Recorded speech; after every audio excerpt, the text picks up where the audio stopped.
ശരിക്കും പറഞ്ഞാൽ ഞാൻ ഫസ്റ്റ് ടൈം US പോയത് ഒരു 2 മാസത്തിനുള്ളിലാണ്. എൻ്റെ ഫസ്റ്റ് വിസിറ്റിന് ഉദ്ദേശം തന്നെ മെസ്സിയെ കൊണ്ടുവരാൻ പറ്റുമോ എന്നുള്ളതായിരുന്നു. ഏതായാലും സംസ്ഥാന സർക്കാർ കൊണ്ടുവരുന്നുണ്ട്. പക്ഷെ ഞാൻ പിന്നെ ആലോചിച്ചപ്പം മെസ്സിയെ കൊണ്ടുവരുന്നതിനപ്പുറം നമ്മുടെ ഇൻഫ്രാസ്ട്രക്ചർ ഡെവലപ്പ് ചെയ്യുക, നമ്മുടെ നാട്ടിൽ നിന്ന് ഒരു മെസ്സിയെ വരിക എന്നുള്ളതാണ് നമ്മുടെ ഒരു ആഗ്രഹം. അതിലേക്കാണ് നമ്മൾ പോകുന്നത്. ഒരു സ്പോർട്സ് പേഴ്സൺ ആയിരുന്നു അല്ലേ? സ്പോർട്സ് പേഴ്സൺ എന്ന് പറയാൻ പറ്റത്തില്ല. എനിക്ക് കുട്ടിക്കാലം തൊട്ട് ഗെയിംസ് കളിക്കാൻ ആഗ്രഹം ഉണ്ടായിരുന്നു. പക്ഷേ ഇത് ഞാൻ പറഞ്ഞില്ലേ, കളിക്കാൻ സ്ഥലങ്ങളില്ല, വേദികളില്ല, വെന്യൂസ് ഇല്ല, ട്രെയിനിങ് ഇല്ല.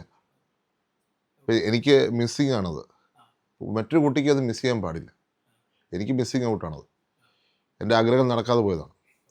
അപ്പം വീടിൻ്റെ ഫ്രണ്ടിൽ ക്രിക്കറ്റ് കളിക്കുക, വീടിൻ്റെ ഫ്രണ്ടിൽ ഗേറ്റ് വെച്ചിൻ്റെ അവിടെ വെച്ച് ബാഡ്മിൻ്റൺ കളിക്കുക. എനിക്ക് മിസ് ഔട്ട് ചെയ്തു. പക്ഷെ അനന്തരം കളിക്കണം.